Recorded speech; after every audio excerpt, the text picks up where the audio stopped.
हम सभी के प्रमुख के रूप से। इसके बाद आदरणीय राम प्रकाश मिश्र जी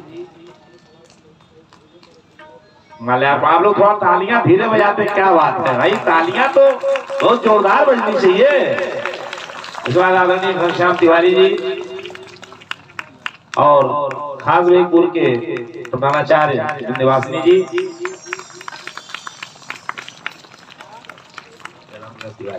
चले भाई, राम प्रकाश तिवारी जी मिश्र जी की जगह तिवारी जी है, मैं क्षमा चाहूंगा।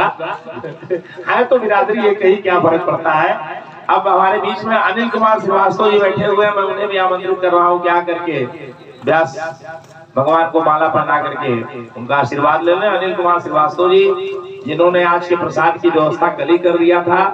मेरी आवाज सुन रहे हो तो शीघ्र आ जाए। अनिल कुमार श्रीवास्तव जी एक बार लाइट स्लो देखो सर। हाँ चल जाएगा। यूट्यूब पर तो चली नहीं, यूट्यूब पर। और विनय कुमार राय की जो अध्यक्षता में हमारे नन्हे नन्हे नौजवान काम कर रहे हैं, मैं उसमें से बुला रहा हूँ अमन आजाद। अगर मेरी आवाज सुन रहे हो तो आ जाए। अमन आजाद, हर्षित श्रीवास्तव, यूट्यूब की लाइव स्ट्रीम मेरी आप आवे और व्यासपीठ पर व्यास जी को माला पहना के उनका आशीर्वाद ग्रहण करें।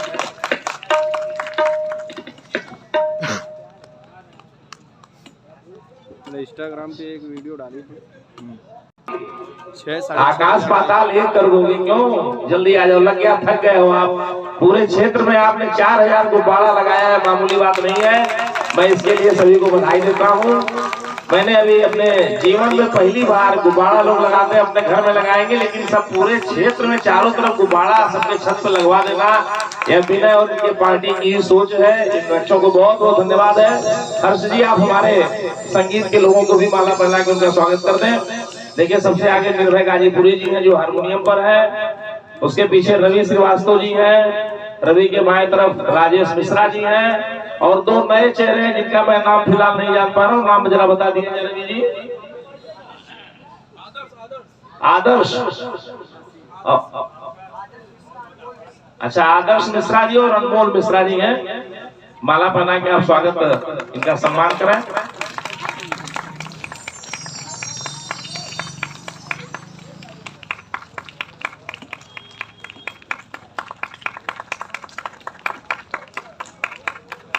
आइए हर्ष जी, अब आप हमारे इस पूरे कर्मकांड को जो संपन्न कराते हैं आदरणीय हरेंद्र पाठक जी का भी आप सम्मान माला पहना के हर्ष जी कर दे। बगल में आदरणीय आचार्य हरेंद्र पाठक जी को भी आप माला पहना कर उनका आशीर्वाद लें। ये आशीर्वाद आपकी अमूल्य निधि होती है, जीवन में बहुत काम आती है। जोरदार आप आशीर्वाद लें। और मुझे ना माला पहने, छोटा सा सेवक हूँ, माला पहनने में थोड़ा अपने अंदर अहम आने लगता है, ये मैंने अनुभव किया है। थोड़ा गड़बड़ हो जा रहा है। मैं गुरुदेव से चाहूंगा कि मुझे इससे बचा के रखेंगे। अब हर्ष पब्लिक स्कूल के प्रिंसिपल और मैनेजर साहब की तरफ से हमारे व्यास भगवान का सम्मान होना है। मैं उन्हें आमंत्रित कर रहा हूँ कि वहां आए और व्यास भगवान को माला पहना के साल भेंट करके उनका सम्मान करें।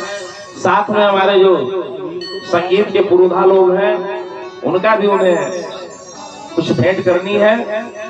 मुझे एक छोटी सी पर्ची दी गई है, आप उसका सम्मान करें। आदरणीय पूनम श्रीवास्तव जी, जिन्हें मैं रोज बुलाता था, हर्ष पब्लिक स्कूल की प्रधानाचार्य जी है मेरे ख्याल से ये, और साथ में मैनेजर साहब हैं। आप सभी महिलाओं के प्रतिनिधित्व के रूप में आज आप व्यास भगवान का सम्मान करने जा रही हैं।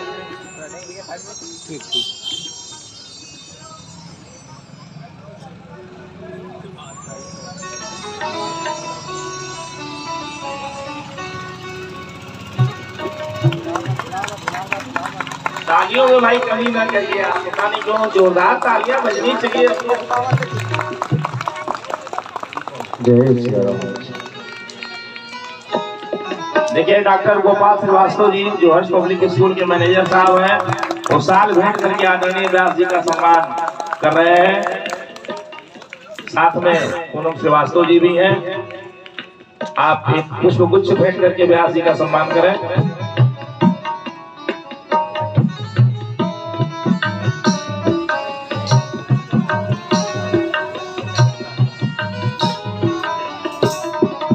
माला ले लीजिए। ये पूनम श्रीवास्तव जी जा रही है हमारे संगीत के आचार्यों का सम्मान करने के लिए। चलिए, इन्होंने सामूहिक रूप से कुछ भेंट कर दिया। जोरदार तालियां बजा करके आप आज के इस कार्य का उद्घाटन करें। अनिल श्रीवास्तव जी ने मुझसे अभी अभी कहा है कि मैं कल के प्रसाद की भी व्यवस्था कर दूंगा।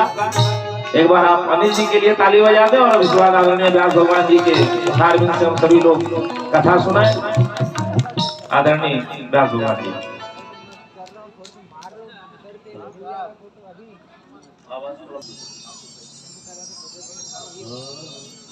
श्री राम भगवान की जय।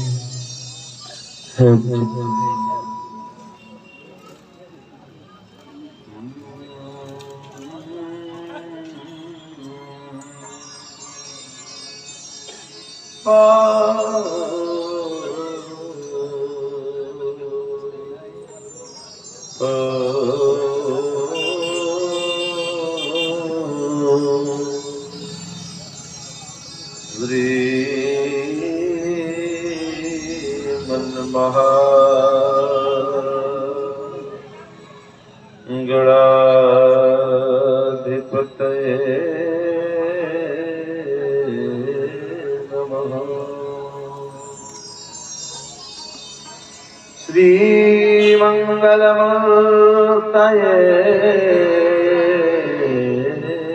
नमः।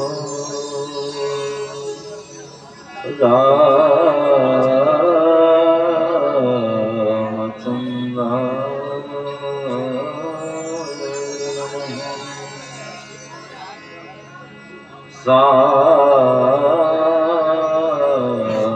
सदा शिवा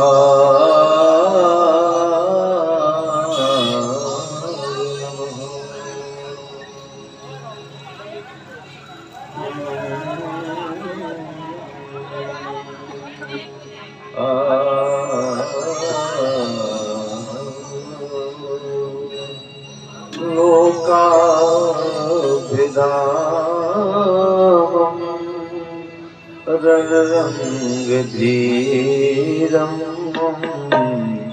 राजीवनेत्रं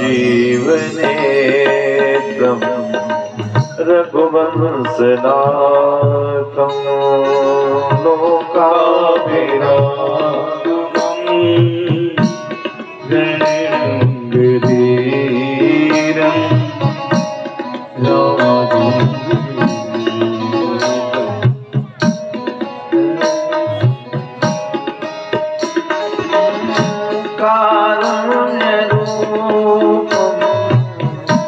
करुणाकरं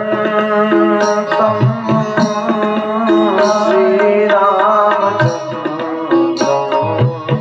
शरणं प्रपद्ये।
भगत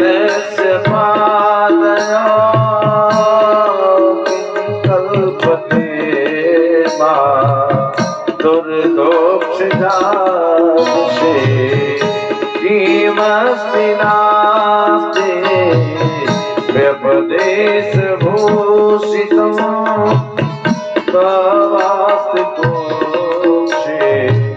केदाप्यनम्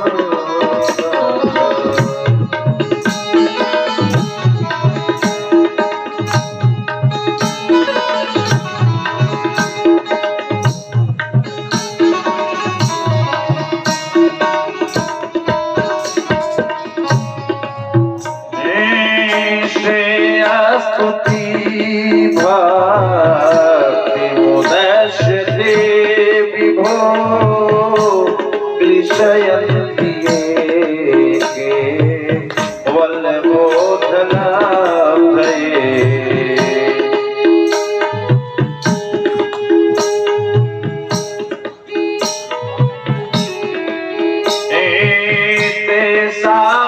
तेषामसौख्ये सलैव शीर्षते नान्यद् यदा यत् भवप्रवाह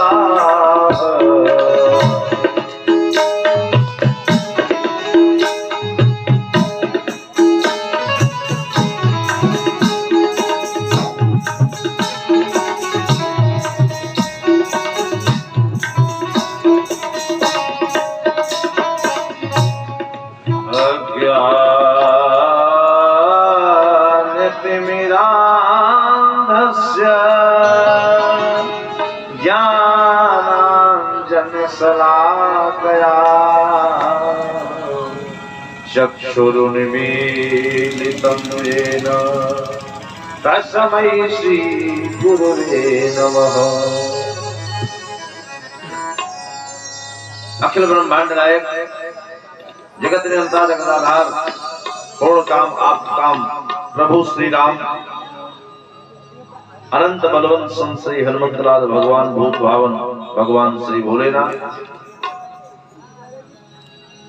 मंचस्थ आचार्य हरेंद्र पाठक जी संचालक की भूमिका का बहुत ही दिव्यतम ढंग से निर्वहन कर रहे परमात्मा रायनोद कुमार श्रीवास्तव जी।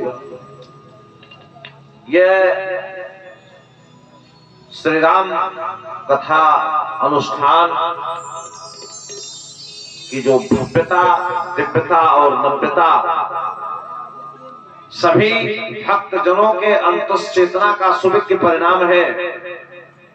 उस श्रृंखला के क्रम में पंडित घनश्याम तिवारी जी, रामकौल चतुर्वेदी जी, राम प्रकाश जी और राम कथा आयोजन समिति के समस्त कार्यकर्ता एवं पदाधिकारी इसमें युवाओं ने इस पूरे मोहल्ले के बच्चों ने जो मेहनत किया है उस सबका परिश्रम है, प्रयास है और इस कार्यक्रम को मूर्तमय रूप देने में सबका विशिष्ट योगदान है। सारे जो आयोजन समिति के कार्यकर्ता पदाधिकारीगण हैं, एक एक लोगों का नाम लिया जाएगा तो किसी का नाम छूट सकता है, इसलिए सभी बच्चों को मैं इस व्यासपीठ से आशीर्वाद धन्यवाद। मेहनत का फल मानस में लिखा, एक बार की बात हमें याद आई। एक बार मोकामा में कथा चल रही थी, बिहार में मोकामा एक जगह है, तो मोकामा में कथा चल रही थी तो एक सज्जन जो थे वो जैसे ही महोदय थे उसी तरह से थे वो भी। तो टेलीफोन विभाग वाले किनारे पर वो पाइप डालने के लिए गड्ढा खोदे थे, खुदाई होती है ना, तो आए और बीच गड्ढा में गिर गए।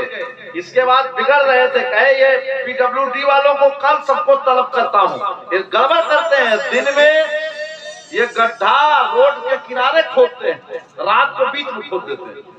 तो एक सज्जन जा रहे थे हमारे तिवारी जी जैसे, कहे भैया आज भी जो गड्ढा है वो रोड के किनारे है, गड्ढा बीच में नहीं है बल्कि गड्ढे के बीच में आप हैं। गड्ढा आज भी किनारे है। बड़ी स्थिति। बाबा ने लिखा बातुल भूत विवश मतवारे अते नहीं बोलना ही वचन विचारे। तुलसी बाबा ने लिखा है कि कुछ लोगों से नहीं बोलना चाहिए, क्यों? कहा कौन कौन कहा पातुल जो बहुत बोलता हो, उससे भी कुछ बोलेंगे उसको पता ही नहीं है। विवश और मतवाला जो आदमी होता है उससे नहीं बोलना चाहिए, वो सब सही है। और बेमौत बेकफन कई मर गए जमाने में, फिर भी जहर पीते हैं लोग मैखाने में। जहर की माँ पतन की राह हवस की आग है ये, जो नेस्तो नाबूद कर दे वही शराब है। शराब, हमारे आचार्य जी बैठे हैं, मैंने पुरंदरपुर में कथा किया। पुरंदरपुर अपने जनपद के यहाँ से लगभग 45-50 किलोमीटर दूरी पर सरायमीर के पास में है। वहां पे 17 लोगों को मैंने संकल्प दिला के मदिरा छुड़वाया। कोई दवाई नहीं, कथा की दवा पिला के, राम कथा की दवा दे करके। ये राम जी की जो कथा है, ये एक बूटी लोगों ने ग्रहण किया, उनका परिवार सुखद है। और एक बात जान लो,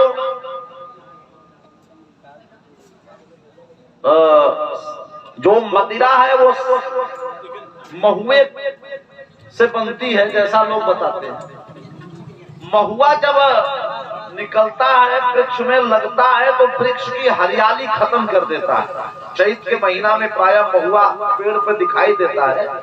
और महुआ जब लगता है तो वृक्ष की हरियाली खत्म कर देता है, और उससे बने हुए रस को जो लेगा, जो पैदा होते वृक्ष की हरियाली खत्म कर रहा है, उससे लेने वाले के जीवन की हरियाली खत्म हो जाती है। ये थोड़ा सा कठोर है, लेकिन वास्तव में देव पक्ष में और क्या नियम है, वो सबके अलग अलग नियम है। उधर क्या उन बिंदुओं की ओर नहीं। तो सभी लोगों को मैं व्यासपीठ से साधुवाद देता हुआ, आइए उस कहने और सुनने से पूर्व अपने मंगल कामना के लिए, परिवार के मंगल कामना के लिए, राष्ट्र के मंगल कामना के लिए, देश के मंगल कामना के लिए, सनातन धर्म की मंगल कामना के लिए, जन जन की मंगल कामना के लिए, राम कथा रूपी मंदाकिनी में अवगाहन विगाहन निमज्जन और स्नान करने की सतत मंगल कामना के लिए। ये जो हरवंशपुर चकोरिया की भूमि है, ये तीर्थराज प्रयाग बन गया। आप कहेंगे कैसे मान लिया जाए? तो देखिए, जो मैं प्रमाण आपको दूंगा वो मानस जी का होगा। अपनी मनमुखी बात मैं कहता हूं, मन से न विश्वास करता हूं। गोस्वामी जी ने लिखा कि राम जी की भक्ति क्या है। राम जी की जो भक्ति है वो गंगा की धारा है। पूछा गया कैसे, तो बाबा ने लिखा राम भगति सूर सरी धारा, राम भगति सूर सरी धारा, राम भगति सूर सरी धारा, भगति सूर सरी धारा, राम भगति सूर सरी धारा, राम भगति सूर सरी धारा, सरसई ब्रह्म विचार प्रचारा, सरसई ध्वनि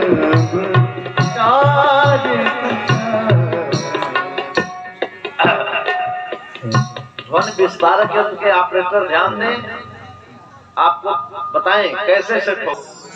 इसलिए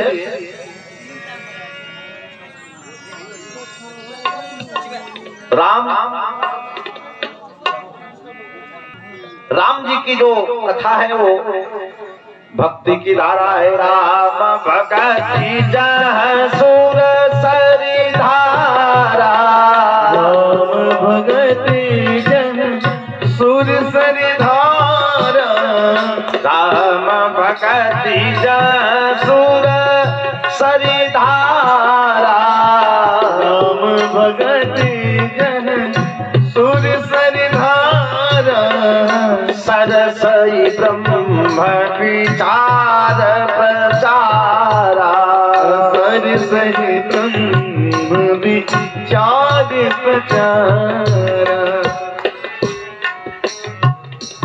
ये राम जी की जो भक्ति है वो गंगा की धारा है। पूछा गया तीर्थराज प्रयाग इस हरबंशपुर में कैसे आ गया, तो तुलसी बाबा ने कहा जहाँ राम जी की भक्ति है वो क्या है, गंगा की धारा। और जो कर्म करके यहाँ के बच्चों ने, यहाँ के लोगों ने जो परिश्रम किया, ये कर्म क्या है, कहा जमुना की धारा है। और जो आप कथा सुन रहे हो ये कौन सी धारा है, बोले सरस्वती की धारा है। और जहाँ तीनों मिल गई वो तीर्थराज प्रयाग बन गया। बोलो नारायण भगवान की। ये मैं नहीं कहता, बाबा ने लिखा कि राम जी की भक्ति गंगा, और जो आपने परिश्रम किया ये कर्म है जमुना।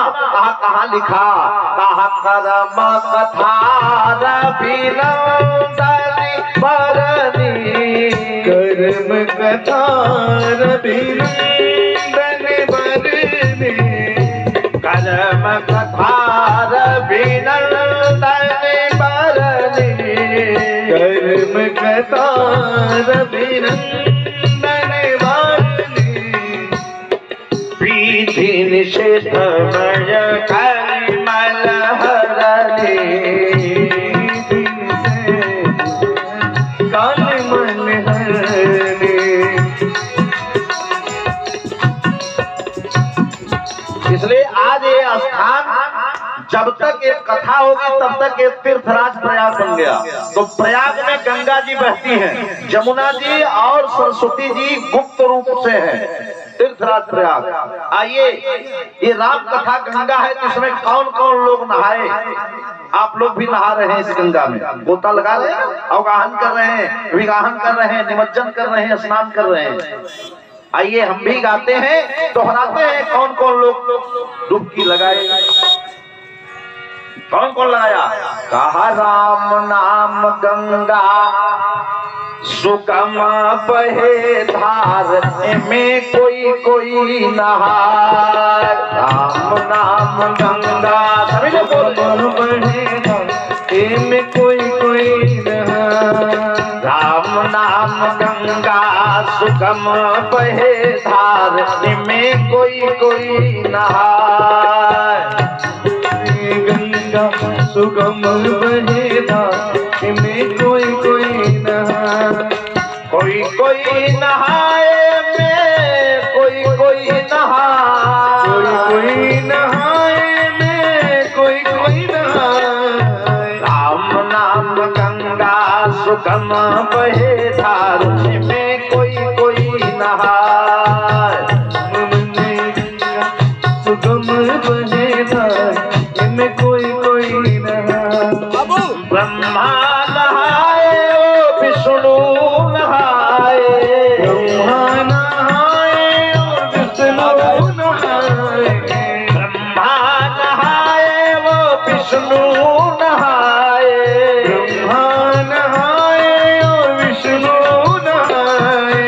शंकर नहाए अपन डमरू बजाए ओ में कोई कोई नहाए। कर नहाए अपन डमरू बजाए ओ में कोई कोई नहाए। व्यास नहाए कबीर नहाए, व्यास नहाए कबीर नहाए। व्यास नहाए कबीर नहाए, व्यास नहाए कबीर नहाए। व्यास नहाए कबीर नहाए, व्यास नहाए कबीर नहाए। नारद नहाए अपन पीरा बजायो में कोई कोई नहाए। नारद नहाए अपन मीरा बजायो में कोई कोई नहाए। राम नाम गंगा सुगम बहे धार ओ में कोई कोई नहाए। गंगा सुगम बहे धार ओ में कोई कोई नहाए।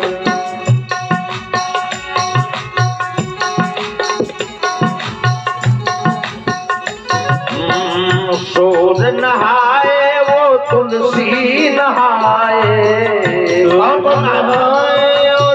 तुलसी नहाए, सूद नहाए वो तुलसी नहाए, सूद नहाए और तुलसी नहाए। और कौन नहाया? अरे हनुमत नहाए अपन चुटकी बजाए, हो में कोई नहाए। मत नहाए अपन चुटकी बजाए, हम कोई नहाए। हे राम नाम गंगा सुगम बहे धार, हो में कोई नहाए। नाम गंगा सुगम बहे धार, हम कोई नहाए, हम कोई नहाए, हम कोई। बोली नारायण भगवान की जय। भगवान की जब विशेष कृपा होती है, कई जन्मों का पुण्य फलीभूत होता है, तो जीवन में सत्कर्म करने की, सत्संग में संवाद श्रवण करने की तन्मयता आती है।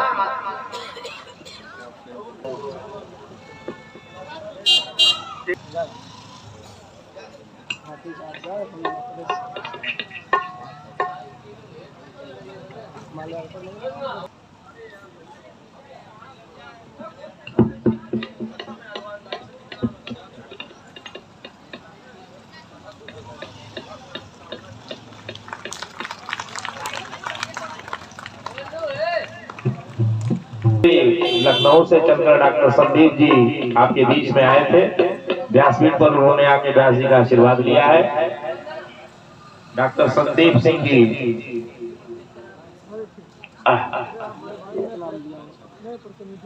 हेलो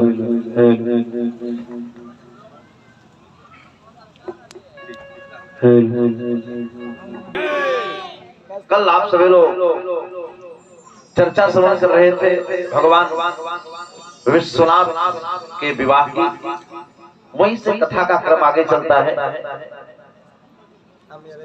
गोस्वामी तुलसीदास जी महाराज ने लिखा कि भगवान राम जी ने जन्म क्यों लिया, भगवान के अवतार लेने का कारण क्या है। गीता में भगवान ने कहा कि जब जब धर्म की हानि होती है तब भगवान आते हैं। एक बार राक्षसों ने भगवान से कहा कि प्रभु आप हमको क्यों मारते हो। स्कंद पुराण में राक्षसों ने भगवान से कहा कि आप हमको क्यों मारते हो। कहा भवान ही कारण तत्र। श्रीमद् भागवत में कालीनाग ने भी भगवान से पूछा कि मार क्यों रहे हो। और स्कंद पुराण में राक्षसों ने भगवान से पूछा कि हमको काहे मारते हो। का भवान ही कारणं तत्र सर्वज्ञो जगदीश्वरः के अनुग्रहं निग्रहं वा मन्यसे तद विदेहिनः। हमको आप क्यों मारते हो। भगवान ने कहा तुम लोग ठीक ठाक ढंग से रहो, कोई बवाल न करो। तो हम काहे मारे। कहा महाराज अगर ठीक रहेंगे तो राक्षस कैसे। जब हम ठीक रहेंगे तब तो राक्षस हो, और ठीक से रहे तो राक्षस कैसा। बोले तो जब गड़बड़ करोगे तो मारे जाओगे। बोले महाराज एक बात जान लीजिए, फिर भी हम फायदे में, क्योंकि आप हैं आनंद के सागर। जो जिसको मारेंगे उसको तारेंगे।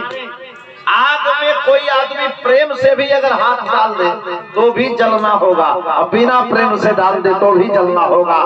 बस अंतर यह है कि हम राक्षस भले हो जो करें, लेकिन जब अंतिम समय आ जाए तो आपका दर्शन हो जाए और कोई बात नहीं है, उद्धार तो तय है। एक बात जान लो, भगवान राम जी ने जिन राक्षसों को मारा एक भी नरक नहीं गए। पासपोर्ट सबको मिल गया। क्यों। बाबा ने लिखा इसलिए कि राम सरिस को दीन हितकारी, अकीनेऊ मुकुट निशाचर झारी। जो आनंद का सिंधु है उसके दरबार में कोई कष्ट पाए ऐसा हो नहीं सकता। भगवान का अवतार क्यों होता है। इसलिए होता है कि जब इस धरती पर अनाचार अत्याचार बढ़ता है, तब तब धारी प्रभु विविध शरीरा, तब तब हरि प्रभु विविध शरीरा तब तब प्रभु हरि विविध शरीरा हरहि कृपा निधि सजन पीरा हरे कृपा निधि सजन पीरा। तब भगवान का अवतार होता है। गोस्वामी जी ने कहा इस धरती पर जितना कोई संपन्न हो जाए किसी क्षेत्र का, कोई न कोई चिंता, कोई न कोई कष्ट से हर व्यक्ति व्यथित है, पीड़ित है। दोहावली में बाबा ने एक दोहा लिखा, दोहावली में एक दोहा लिखा, कौन आदमी कैसे दुखी? कहा कोई तन से दुखी, कोई मन से दुखी, कोई तन से दुखी, कोई मन से दुखी, कोई धन बिनु रहत उदास, थोड़े थोड़े सब दुखी, सुखी राम के दास। सबको कोई न कोई चिंता। कितने आदमी ऐसे मिलते हैं, कहते महाराज हम परेशान हैं। बोले क्यों परेशान हो? बोले यही तो नहीं परेशान। अच्छा, कोई आदमी शरीर से दुखी। इस धरती पर विचित्र स्थिति है। एक बार अभी भोजन की प्रतियोगिता हुई, कौन आदमी कितना खाएगा। एक बार एक पंडित जी कलकत्ता में पूजा कराने वाले बाबा लोग, पूजा कराने वाले बाबा एक बार कलकत्ता में 76 रसगुल्ला खाए और एक रसगुल्ला पर 10 रुपया खा गए और एक 42 पूरी खाए। तो जो खिला रहा था उसने पूछा, अरे बाबा बीच में पानी नहीं पीजिएगा? कहा बीच आवे तब ना, अभी तो शुरू है। देखिए कुछ लोग जीने के लिए खाते हैं और कुछ लोग खाने के लिए जीते हैं। सबकी अलग अलग क्षमता है। कोई आदमी बहुत ऊंचा गा सकता है, कोई आदमी बहुत कम गाता है। एक ऐसे ऐसे लोग हैं जो समझ लीजिए 10 आदमी का काम अकेले कर सकते, कोई अपना नहीं कर पाता। देखिए प्रकृति ने सबको अलग अलग बनाया है, एक जैसा दूसरा कोई हो नहीं सकता। किसी का नेचर और सिग्नेचर दोनों नहीं मिलते, न किसी जैसा किसी का नेचर है न सिग्नेचर। यह बात बड़ी प्रचलित है। हमारे गुरुदेव भगवान ने कहा कि लोग कहते हैं कि नेचर और सिग्नेचर नहीं बदलता, लेकिन यह भी बदल सकता है। ऐसे कहा अगर हाथ पर चोट लग जाए तो व्यक्ति का सिग्नेचर, और हृदय पर यदि चोट लग जाए तो व्यक्ति का नेचर बदल सकता है। बस चोट लगनी चाहिए। अंगुलीमाल जैसे डाकू के जीवन में भी परिवर्तन आ गया, बस एक बात चुप जाए।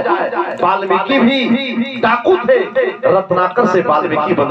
बस एक बात क्लिक कर जाए कि हम क्या करते हैं, हम कौन हैं। इस बात को जान गए सिद्धार्थ तो गौतम बन गए।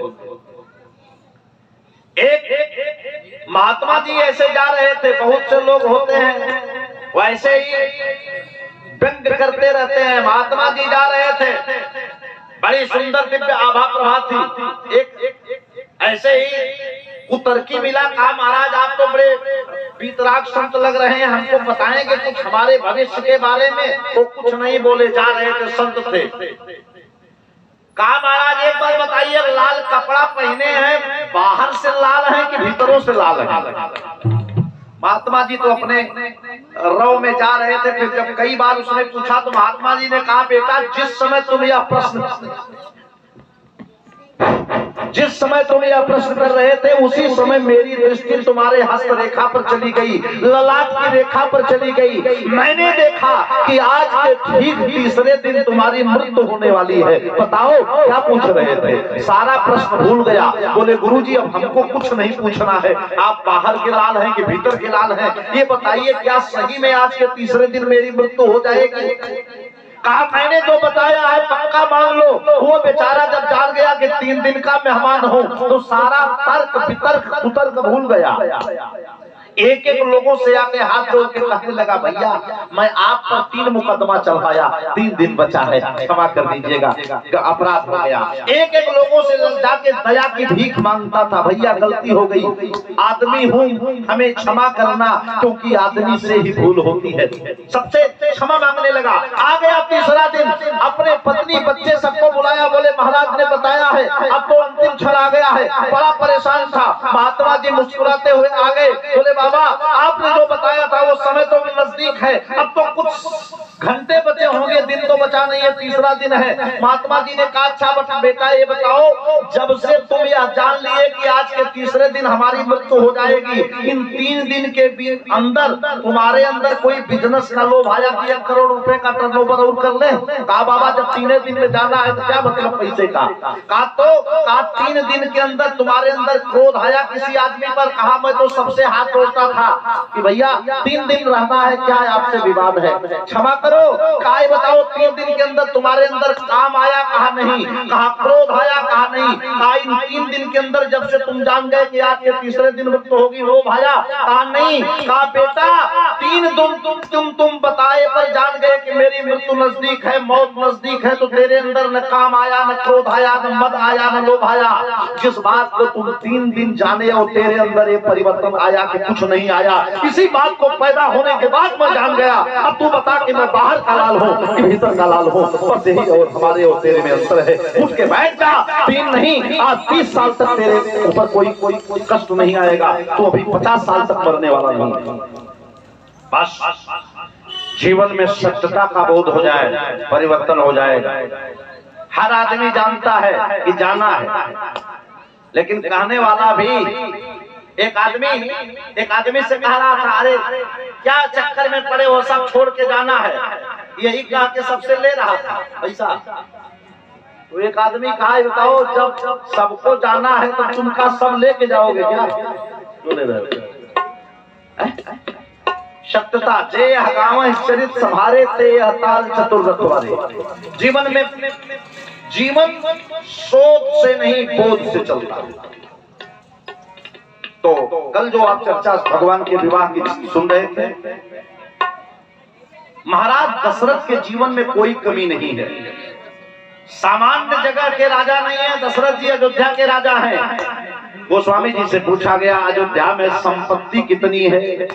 बाबा ने लिखाया, राज सुर राज सिंहाही, राज सुर राज सिंहाही, अवध राज सुर राज सिंहाही, अवध राज सुर राज सिंहाही,